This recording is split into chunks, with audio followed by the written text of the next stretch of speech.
I told the truth and my whole family called me a traitor. My sister was stealing from our mom, and I couldn't keep quiet. My relatives all turned away. Now I am an outsider.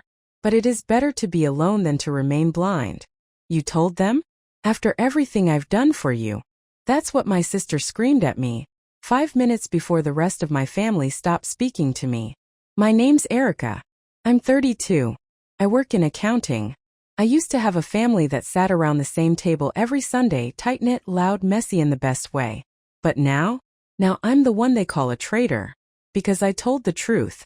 And the truth is, my sister was stealing from our mother. It started small. Gas money. A little cash here and there that Mom said was fine. But it never felt fine. And the more I asked questions, the more I saw things that didn't add up. My mom's savings account. Emptier every month. Jewelry missing. Her purse, always misplaced. I tried to convince myself I was wrong. That I was paranoid. That maybe dementia was creeping in. But then I found the credit card statement. Thousands gone. Online shopping. Beauty products. Random charges from late-night food delivery. Spa appointments. And the billing address? My sister's. When I confronted her, she smiled. Not even guilt. Just that smug, practiced smile she's used her whole life to charm her way out of anything. She said I could use it, she told me with a shrug. She doesn't need that money anyway. I told her to stop. She laughed in my face. So I told my mom. And that was the moment everything exploded. Not because Mom was angry at her, but because everyone else was angry at me. I expected shock. I expected maybe a fight. What I didn't expect was the silence. The kind that creeps into a room and chokes every breath. When I told Mom about the missing money, the credit card charges, the lies, she didn't say anything. She just stared at the floor, hands clasped tightly in her lap. Like if she squeezed hard enough, she could hold her whole world together. Are you sure? She finally whispered. I nodded. I showed her the bank statements, the receipts. I even printed out screenshots like I was building a damn case in court. Mom didn't cry. She didn't scream. She just got really, really quiet. And that scared me more than anything. I thought she believed me. Until 2 days later when my phone rang. It was my brother, Greg. What the hell is wrong with you? He snapped before I could even say hello. I blinked. What? You're seriously accusing your own sister of stealing? From Mom? Are you out of your mind? She is stealing. I have proof, Greg. Mom said she let her use the card. She's not mad. So why are you making this a thing? I felt my throat tighten. Because Mom hadn't said that when I talked to her. She looked devastated. She looked like someone who just realized the ground under her feet wasn't solid. But now, suddenly, she's telling everyone she gave my sister permission? That night, my aunt texted me. You need to stop tearing the family apart. This is between your mom and your sister. Stay out of it. By the end of the week, 3 more family members had blocked me. No one asked for my side. No one wanted to know the truth. They just accepted the version where I was the villain for saying the quiet part out loud. At Sunday dinner, the same dinner we had every week since we were kids, I showed up anyway. Mom wouldn't look at me. My sister sat at the table like a damn queen, sipping wine, joking with everyone like she hadn't drained our mother's account to buy designer bags. When I sat down, the room got quiet. No one made eye contact. And when I reached for the bread basket, my sister leaned in and whispered, You should have kept your mouth shut. I left before dessert. Sat in my car, parked across from the house I grew up in, and cried until my chest hurt. Because it wasn't just betrayal. It was banishment. I was the only one who stood up and said something was wrong, and for that I was being erased. The worst part? I started questioning myself. What if I'd overreacted? What if Mom had said yes? What if I'd ruined everything over something that wasn't even mine to fix? But then I remembered the way my mom looked at those papers. The way her hands shook. The way she didn't deny anything. She was protecting her. She always had. Growing up, it was always my sister who got the second chance. The excuse. The benefit of the doubt. Late to school? No problem. Failed her classes? Just stress. Wrecked Mom's car at 19? She didn't mean to. Got fired from her 3rd job? Her boss was unfair. There was always a reason. Always a way to twist it into something forgivable. I was the responsible one, the quiet one, the one who never needed anything. And now when I finally needed them to see me, to hear me, they chose her. Again. I started staying away after that. Stopped texting the group chat. Stopped checking in on holidays. Mom would occasionally leave voicemails, awkward and short, just checking in, love you, but it never felt the same. It felt like someone reading from a script they didn't believe in anymore. And honestly, it broke my heart. Not just because I'd lost them, but because deep down I still hoped they'd choose me. A month went by. No Sunday dinners. No calls. No, hey, maybe we overreacted. Just silence, cold and deliberate. Like I'd never existed. I still called Mom once a week. She rarely picked up. And when she did, she spoke to me like I was a distant relative. Polite. Measured. Careful. Every word filtered through something I couldn't name, but felt like fear. One night, she finally answered and I asked her, Mom, did you really give her permission to use your cards? Long pause. Then, it doesn't matter anymore. It's done. I wanted to scream. But I didn't. I just sat there, clutching the phone like it might collapse in my hands. I knew my sister was lying. I knew it. So why was everyone so determined to protect her? I started digging. I shouldn't have. But I did. I checked county records. I found out she'd been evicted from her apartment 6 months ago, right before the big spending spree started. Not just once, twice. 2 court filings, both under her name. That spa she'd claimed was for Mom's birthday? Canceled 2 days before it happened. She still charged it. The online orders? Delivered to a shipping locker registered under a fake name, but tied to her email. I had proof. But when I showed it to Greg, he rolled his eyes. You're obsessed. Let it go. I wasn't obsessed. I was watching it happen again, the way we all enabled her growing up. The way we all let her get away with everything because calling her out was harder than cleaning up the mess. But I wasn't a kid anymore. And this wasn't a broken iPod or a missed curfew. This was exploitation. This was our mother, aging, vulnerable, confused, being drained by the one person she trusted most. One afternoon, I stopped by Mom's unannounced. Her door was unlocked. Inside, she was sitting on the couch, staring at the television. But it wasn't on. Mom? I asked. She jumped. Literally flinched. There were opened envelopes all over the table. Bills. Overdue notices. I picked one up without thinking. It was a warning from her bank about irregular activity on her savings. Why didn't you tell me about this? I asked softly. She didn't answer. Instead, she looked down and whispered, your sister said she'd fix it. She said she'd fix it. That was the moment something broke in me. Not because of the debt, but because of how small my mother looked when she said it. Like a child clinging to a bedtime story. Like she needed to believe her daughter wasn't the villain. Even if it meant throwing me away. That night, I couldn't sleep. I lay in bed, staring at the ceiling, my chest heavy with something worse than anger, helplessness. How do you protect someone who won't admit they're being hurt? How do you stand up for the truth when everyone's rewritten the story without you? I started forgetting things. Missing work. Losing track of time. I'd sit at my desk and find myself just staring. Replaying arguments that never happened. Imagining confrontations that never came. My therapist called it family gaslighting. When the people who are supposed to know you best convince you that what you saw, what you know, didn't happen. That you're the problem for bringing it up. I started writing things down. Little things. Receipts. Conversations. Notes. Dates. Because I was terrified I'd lose my grip. The worst part? I missed them. Even as I unraveled. Even as I watched my sister bleed our mom dry. Even as I was branded the traitor. I still longed for someone in that family to say, you were right. I'm sorry we didn't listen. But no one did. Not yet. And part of me was starting to think. Maybe they never would. It happened on a Tuesday. Random quiet, like most of the worst days are. I went to check on Mom. I'd stopped calling ahead. She rarely answered anyway, and I'd grown too anxious waiting for permission to show up for someone who was clearly unraveling. When I walked in, I knew something was off. Her purse was open on the table. Cards missing. 2 open wine bottles on the counter. The TV was on but turned to static. She was in her bedroom, still in nightclothes, sitting on the edge of the bed, staring at the floor. And she looked scared. I asked her if she was okay. She just blinked and mumbled she said it would be fixed by now. I didn't even have to ask who she was. But I did ask what happened. Slowly. Gently. She cracked. Turns out my sister had taken a personal loan in Mom's name, $10,000. Said she'd use it to cover some bills, then never mentioned it again. Mom only found out when a collections letter came last week. She hadn't told anyone, because she was still trying to protect her. That was the last straw for me. I left, drove to my sister's apartment, and walked in unannounced.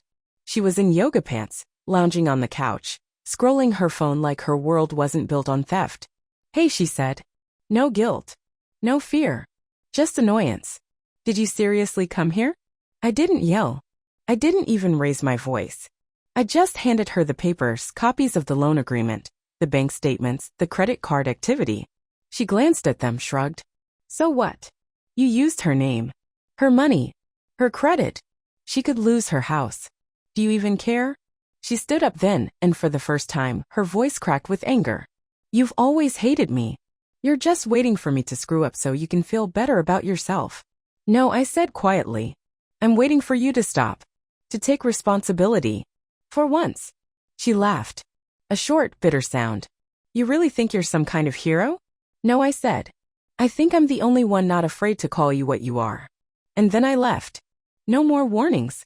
No more begging. I went straight to the bank with Mom. We reported the fraud. Froze her accounts. Contacted an attorney. It wasn't revenge. It wasn't about payback. It was about protecting someone who wouldn't protect herself. That night, I cried in my car, not because of what I'd done, but because I knew what was coming next. The rest of the family? They wouldn't be on my side. But for the first time, I was finally on my own. The silence after the confrontation wasn't peaceful. It was punishment. 2 days after we filed the fraud report, my brother blocked me on everything. My aunt sent me a message that just said, "You've officially gone too far. Whatever happens now is on you." No one asked how Mom was doing. No one asked why we took legal action. They only saw what they wanted to see. Erika is trying to ruin the family. Erika turned Mom against her own daughter. Erika is making drama again. It didn't matter that I had documents, proof, literal loan papers signed with forged signatures. To them, facts didn't matter. Loyalty did. And I had broken their rule: you don't go against blood, no matter what. The irony? That's all I was ever trying to protect. I didn't do this because I wanted to hurt my sister. I did it because our mother was drowning and everyone else was pretending she knew how to swim. But now I was cut off. Family events came and went. I stopped getting invites. Birthdays passed without so much as a text. I found out my cousin got engaged from a Facebook post where everyone else in the family had liked and commented. My name was nowhere. And Mom? She grew quieter too. Even though she knew what my sister had done, even though she was the one who cried in that bank office and signed those reports, she still pulled back. Like she was ashamed. Like protecting her daughter had cost her too much and she didn't know how to live with the guilt of finally letting go. I'd visit, bring groceries, help her go through the mail, but it was different. The warmth wasn't there. Not like before. One night I made her tea and said, "Do you hate me now too?" She looked up from her cup, eyes rimmed red. "No," she whispered. "But I miss when it wasn't like this." "So do I said. And I meant it. But things don't unbreak. Not after this much damage. I went home that night and sat in the dark on the couch, scrolling through photos of old holidays. My sister always front and center. Always the loudest laugh. Always the favorite. I wasn't jealous. I was just tired.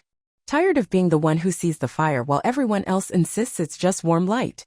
Tired of holding up a truth no one wanted. Tired of losing a family I never really had in the first place. It's strange how rock bottom can feel so quiet.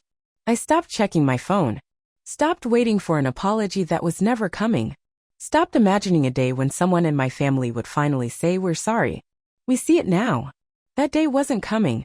And slowly, painfully, I began to accept that. But acceptance isn't the same as surrender. And I was done surrendering. I started showing up for Mom again, not just as her daughter, but as her advocate. I sat beside her when the credit repair company went through the damage. I helped her close accounts. I got her into a senior protection program for financial abuse victims. And you know what? She started laughing again. Not the full kind. Not the deep belly laugh she used to have. But soft ones. Quiet smiles when I made dinner. As that didn't dart to the door every time it creaked. A piece I hadn't seen in years. One afternoon, we were cleaning out her hallway closet when she pulled out an old photo album. "Look at this," she said, flipping through it. You were always the one helping. Always watching out for everyone. I looked down at a photo of myself at 7 holding my sister's hand while she cried at the beach. She'd gotten stung by a jellyfish. I was holding her like I was the adult. Some things never change. She's always needed more, Mom said softly, almost to herself, and I always gave it. She didn't say it with blame. She said it with regret. We didn't talk about it further. We didn't have to. She saw it now. Even if she couldn't fix it, she finally saw it. That night, I drove home feeling something I hadn't felt in months. Relief. Not because everything was better, but because I had stopped trying to convince people who didn't want the truth. I had chosen my own peace. And that was the moment everything began to shift. A week later, my cousin, yes, the one who got engaged, messaged me out of nowhere.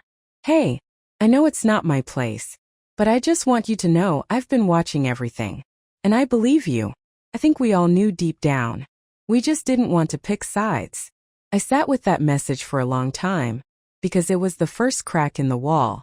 And once one person saw it, others followed. Quiet messages. DMs. A slow trickle of, hey, are you okay? And I didn't know how bad it was. No grand confessions. No apologies from my sister or my brother. But that wasn't the point anymore. They didn't have to like me. They didn't have to forgive me. Because I had finally stopped needing that to be okay. One night I stood in my kitchen holding a mug of tea. Same kind I used to make for Mom, and realized something. For months I'd felt like I lost my family. But maybe, just maybe, I'd saved the only person in it who mattered. I looked around at my apartment. Not fancy. Not big. But mine. Built on hard work, honesty, and choices I could live with. There were no fake smiles here. No pretending. Just peace. Earned peace. And in that moment I realized I hadn't been the villain. I'd been the only one brave enough to speak the truth. It's been almost a year since I told the truth. A year since the fracture, since the walls caved in, since I stood in the middle of a family I thought I knew and realized I was completely alone. But now, standing here clear-eyed, steady, I see it differently. I wasn't alone. I was ahead. I still don't speak to my sister. She never apologized. Never tried to fix what she broke. She moved in with a boyfriend, burned a few more bridges, and from what I hear, she's still blaming everyone but herself. Let her. I can't carry that anymore. My brother and I talk occasionally. It's shallow, surface-level stuff. Memes, old movie quotes, safe territory. I don't push it. Some people can't face the truth, even when it's breathing down their necks. That's not my responsibility anymore. But Mom? We've found something new. It's fragile, like paper just beginning to dry after a storm, but it's real. She thanks me now. Quietly. In small ways. Like when she calls me after every bank appointment. Or texts me a photo of her lunch and writes, "Look, I made this myself." Like she's relearning how to live without shame. The best part? She's free. She doesn't say it out loud, but I see it in her posture. In the way she opens the blinds in the morning. In how she no longer jumps when the phone rings. That's worth everything. Last week she gave me something. A box. Small. Old. Inside were photos. Me as a kid, drawings I'd made. A letter I wrote her when I was 10 that said, "You're my best friend. I'll protect you always." She looked at me and said, "You always did." I didn't cry then. I waited until I got home. And for the first time since this entire thing started, my tears weren't from pain. They were from peace. Not the peace that comes when everything is perfect, but the kind that comes when you choose yourself even when it costs you everything else. Would I do it again? Yes. Because protecting someone you love shouldn't come with shame. And speaking the truth, even when it breaks you, is still worth more than 1,000 lies that keep you comfortable. I didn't ruin the family. I refused to let it keep rotting in silence. And if that makes me the villain in someone else's version of the story, fine. But in mine, I'm finally free.